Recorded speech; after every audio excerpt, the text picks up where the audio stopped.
Praise the lord. Minute with God's word. నేటి దిన వాగ్దానము. ప్రకటన గ్రంథము 21వ అధ్యాయము 6వ వచనము. నేను ఆల్ఫయు ఒమేగాయు అనగా ఆదియు అంతమునై ఉన్నవాడను. దప్పిగొనువానికి జీవజలముల బుగ్గలోని జలమును నేను ఉచితముగా అనుగ్రహింతును. యేసు ప్రభువే ఆల్ఫా మరియు ఒమేగా అనగా ఆయనే ఆది అంతము. మనం యేసు ప్రభుని మన జీవితంలోనికి చేర్చుకొని తిరిగి జన్మించినప్పుడు యేసు ప్రభునితో ఉండే మన జీవితం ఒక క్రొత్త మలుపు తిరుగుతుంది. మన ఆత్మీయ జీవితానికి అది నూతన ఆరంభం, ఎంతో ఉత్సాహభరితమైన సమయం కూడా.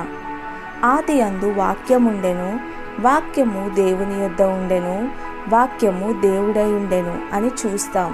యేసు ప్రభువు దేవుని వాక్యం కాబట్టి దేవుని వాక్యం మన జీవితంలో ఒక భాగమై ఉండాలి. మన శరీరానికి, ఆత్మకు వాక్యం ఔషధంలా పనిచేస్తుంది. ఆయన తన వాక్కును పంపి మనలను స్వస్థపరుస్తాడు. చక్కగా ఆరంభిస్తే సగం పని అయినట్టే అనే లోకోక్తి ఉంది. మనం చక్కగా ఆరంభించి యేసు ప్రభుని యందు మన పునాది గట్టిగా ఉన్నట్లయితే గొప్ప మహిమకరమైన అంతం కొరకు ఎదురు చూడవచ్చు. అది ఎంతో ఉత్సాహభరితమైన అంతం. అది దేవునితో నిత్య జీవం. ప్రార్థన. యేసయ్యా, నీవు నా ఆరంభము, అంతము.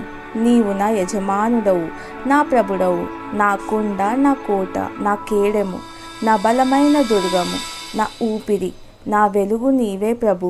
నా సమస్తములో సమస్తమా నీకే వందనములు. యేసు ప్రభుని నామంలో స్తుతిస్తున్నాను. ఆమెన్.